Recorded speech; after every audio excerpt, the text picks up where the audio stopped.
Avvalo erkak bilan ayolning o'rtasidagi muhabbat bu bilamiz to'ydan keyin nikoh o'qilganidan so'ng Alloh taolo ularga o'zi ilohiy bir muhabbatni solib qo'yadi. Bu yerdagi mening yo'limda muhabbatlashish degani insonlar bir-biriga mehr qo'yishi.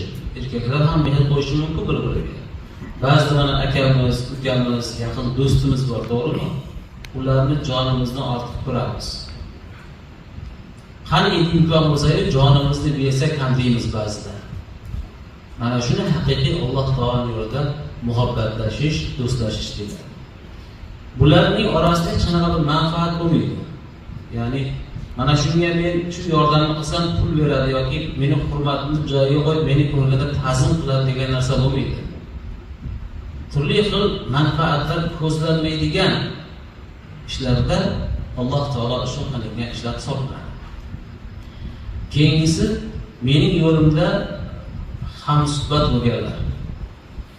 Mana hozir biz bu yerda hammamiz suhbatlashib o'tiribmiz, to'g'rimi? Alloh taoloning so'zlarini suhbat qilyapmiz. Bunday hikmatlarni Alloh taoloning o'zi qodir qilgancha birga o'rganyapmiz. Men ham sizlardan hech qanaqa manfaat kutayotganim yo'q. Sizlar ham mendan ortiqcha hech qanday manfaat kutayotganlarim yo'q. Mana shu Alloh taoloning yo'lida o'tirib hamsuhbat bo'lish. Demak, mana shu yerga kelib shu holatda bir-birimizga nisbatan noo'rin gumon qilmasak, demak Alloh taoloning muhabbati bizga vojib bo'ldi. Alloh taoloning muhabbati vojib bo'ldi nima degani? Bu savol javobsiz qiynalmasdan jannatga kirish degani bu. Biz yoqtirgan kimsalarimizni xohlagan narsasini so'ramay beramiz, to'g'rimi? Nimaga deb so'ramaymiz-ku? Biz eng yoqtirgan insonimizga nimadir so'rasak, nima qilasan degan savol beramiz. Olib ketaver deymiz. Xuddi shunday, demak biz Alloh taoloning yo'lida suhbatlashishga bo'lsak, bizga Allohning muhabbati vojib bo'ldi.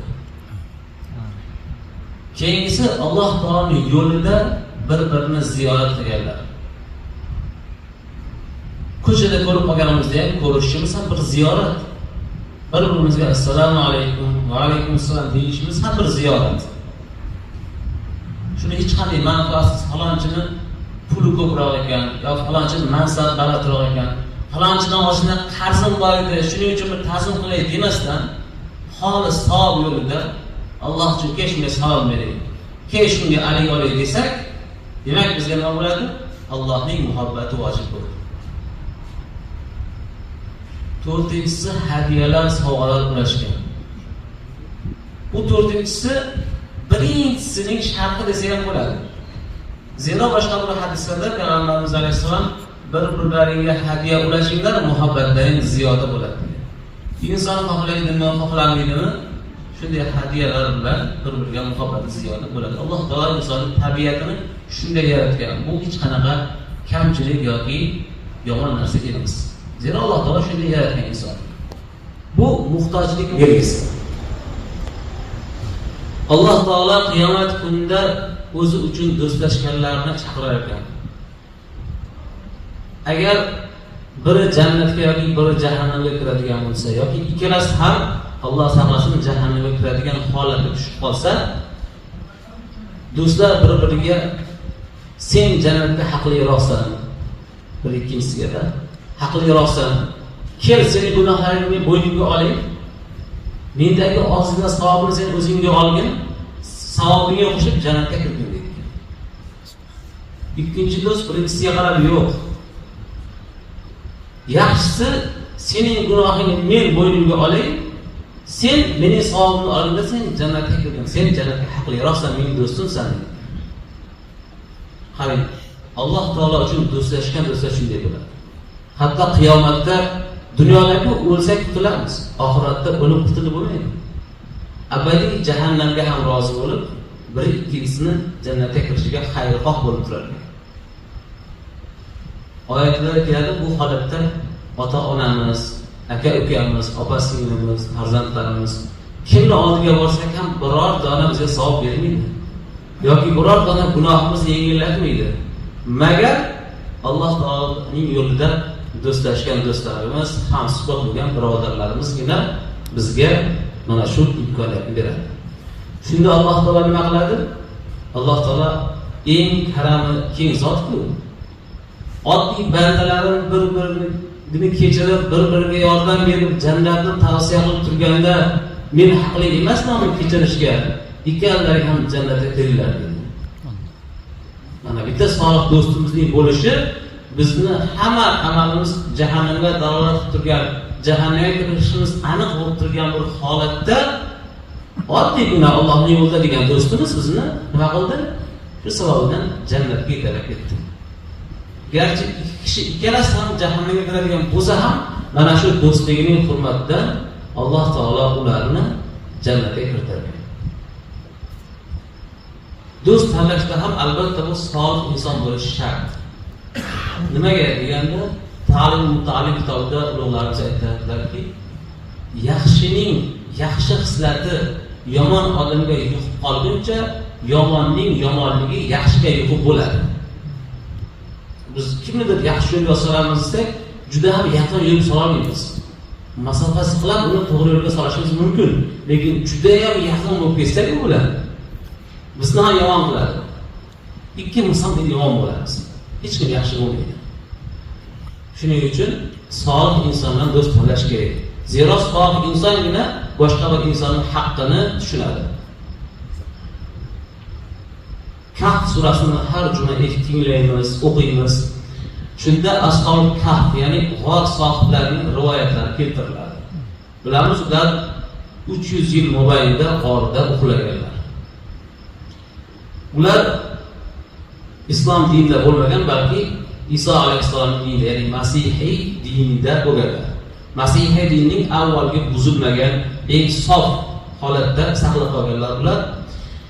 Ularning ortida ular aslida sanog'i to'g'risida Alloh taolo Qur'oni Karimda uning sanog'ini ko'pchilik bilmaydi, juda ham kamchilik biladi deganda Ibn Abbos roziyallohu anhu shu oyatni aytganlarki, men o'sha kamchilikning ichidan bittasiman. Ya'ni men ularning sanog'ini bilaman. Alloh taolo kamchilik biladi degan-ku, o'sha kamchilikning ichida men ham borman deganlar va ularning sanog'i 7 ta deganlar. 6 tasi inson, bittasi hayvon. Kuchuk, ya'ni it deganlar. Ularning voqeasi, ular Masihiy diniga e'tiqod qilganlar podshohning xizmatchilari bo'ladi hammasi. O'sha zamonning shohining xizmatchisi bo'ladi. Shoh xudolikni da'vo qiladi. Podshoh men xudoman deb turgan bir vaqtda 6 ta inson unga bo'ysunmasdan, yo'q, bu yaratuvchi bor, dunyo yaratuvchisi Robbimiz bor bizni deydi. Va dinga ergashib qatl qilinishdan qo'rqadi. Qatl qilinishdan, o'limdan qo'rqmaydi, balki biz 6 kishi yo'qolib ketsak, dinga bo'lgan ixlos, muhabbat, dinga bo'lgan ishonch yo'q bo'lib ketadi odamlar orasida deb dinni saqlash uchun yurtidan chiqib ketadi. Shunda ortdan bir kuchuk ergashib keladi. Ergashib yuraveradi, haydasa ham ketmaydi, tepsa ham ketmaydi. Oxiri Alloh taoloning izni bilan kuchuk tilga kiradi, aytadiki, ketgin desa yo'q deydi. Nima, men solih insonlardan birga bo'lishga haqqim yo'qmi? Men ham sizlarga o'xshagan Allohning maxluqotiman. Meni ham Alloh taolo yaratgan. Men ham solihlar bilan birga bo'lishni xohlayman. Shunda g'or sohiblari orttirib, mayli unda biz bilan yuring deb olib ketadi. Nima bo'ldi? Qarang, solih insonlarning yo'lida qolsa, kuchuk hayvonlarning hech kim savol javob qilmaydi qiyomatda. To'g'ri, rivoyatlarga ko'ra bir-birlarining o'chlarini olib beradi, lekin ular tuproqqa aylanib ketadi. Tuproqqa aylanib jannat yoki jahannam degan narsa yo'q ular uchun. Ammo bir nechta hayvonlar borki, jannatga kiradigan, shularning qatorida mana shu g'or sohiblarining kuchugi bo'ldi. Solihlar bilan bir oz muddat birga yurdi, shu bilan 300 yil uxlab turib vafot etdi. Shu kuchuklar bo'ldi, Alloh taolo qiyomatga qadar uni zikrini insoniyatga qoldirdi. Mana siz bilan biz necha yuz yillar o'tgan bo'lsa ham shu kuchukning bor ekanligini bilamiz, to'g'rimi? Nafaqat hayvonlarga shuncha yillar mobaynida milliardlab insonlar o'ldi. Birodasining ismini bilamizmi? 150 yil oldin vafot etgan qishloqdoshimizni ham taniymiz. Lekin solihlar bilan birga bo'lganligi uchun oddiy kuchukni ham Alloh taolo zikrini bizgacha yetkazdi. Xo'p, Alloh taoloning yo'lida qanday do'stlashsak bo'ladi? Inson kamchilikdan xoli emas. Biz agar kamchilikdan xoli do'st qidiraman desak, dunyoda yolg'iz o'tamiz xolos. Hammaning kamchiligi bor. Meni ham kamchiligim bor, sizning ham kamchiligingiz bor. Demak, do'stlash uchun birinchi o'rinda bir-birimizni faqatgina yaxshiligimizni ko'rishimiz kerak. Mana meni misolimga olsam, kimdir menga qaraganda yaxshilik bilan qarasa, yaxshiligimni ko'rmoqchi bo'lsa, biz bilan qilayotgan suhbatlarimizga qaraydi. Yaxshi suhbatlar bo'lyapti, to'g'rimi? Kimdir agar shundan yomonlik izlab chap ko'zi bilan qarasa, vaqt o'tib ketyapti, kech qolyapmiz deyish mumkin. Masalan, bitta o'zimni misol keltiryapman. Boshqalar ham xuddi shunday. Hammamiz demak do'stlash uchun, bir-birimiz bilan yaxshi muomalada bo'lishimiz uchun bir-birimizni yaxshilik tarafimizni ko'rishimiz kerak. Shundagina biz ularga nisbatan muhabbat qila olamiz. Nima yo'qotamiz? Bir-birimizga yaxshilikni ko'rsak nima yo'qotamiz? Hech narsa yo'qotmaymiz. Topganimiz qiyomatda jannat bo'ladi xolos. O'zi bizni yashashdan maqsadimiz shu Allohning roziligini topib bir amallar jannatga kirib olishda. Biz qilayotgan hamma amalimiz jannatga kirishga boshqa hech narsa emas. Oilamizni boqamiz deb pul topyapmiz, to'g'rimi? Oilani boqish farz bo'lgani uchun qilyapmiz. Bu ham Allohning roziligini topish. Kimdir ilm o'qiydi, kimdir boshqa sohalar, hamma qilgan ishlarimizning barcha natijasi Allohning roziligini topib jannatga kirish uchun. Demak, mana bir-birimizni yaxshiligimizni ko'rib do'stlashsak ham, bu ham bir jannatga kirishning vositasi, bir yo'li bu. Biz buni har bir suhbatlarda turli xil jannatga olib borgan yo'llarni maslahatlashib ko'rib boryapmiz, to'g'rimi? Inshaalloh kimga qaysi yo'l ma'qul kelsa, shu yo'ldan tutsak, inshaalloh barchamiz jannatda birga bo'lamiz. Alloh taolo suhbatlarimizni xayrli qilsin. O'zining yo'lida bir-birimizga muhabbat qiladigan, o'zining yo'lida bir-birimiz bilan o'tirib suhbatlashadigan, o'zining yo'lida bir-birimizni ziyorat qiladigan bandalardan qilsin. Va axiru da'wana alhamdulillahi robbil alamin. Amin ya robbi. Bu qilingan masalalarga avvalo o'zimizni qilaversa, barchamizni amal qilishimizni o'zing nasib aylagin. Gunohlarimizni o'zing kechirgin. Bir-birimizning kamchiligimizni emas, faqatgina yaxshiligimizni ko'radigan insonlardan qilgin ya robbi. Barchamiz o'zing kalomingda mo'minlar aka birodar degansan. Shunday bizni birodar bo'lishimizni o'zing nasib aylagin.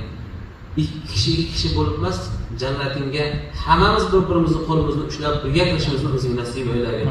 Va sallallohu ta'ala ala xayri xalqihi Muhammad va ala alihi va ashabihi ajma'in bi rahmatika.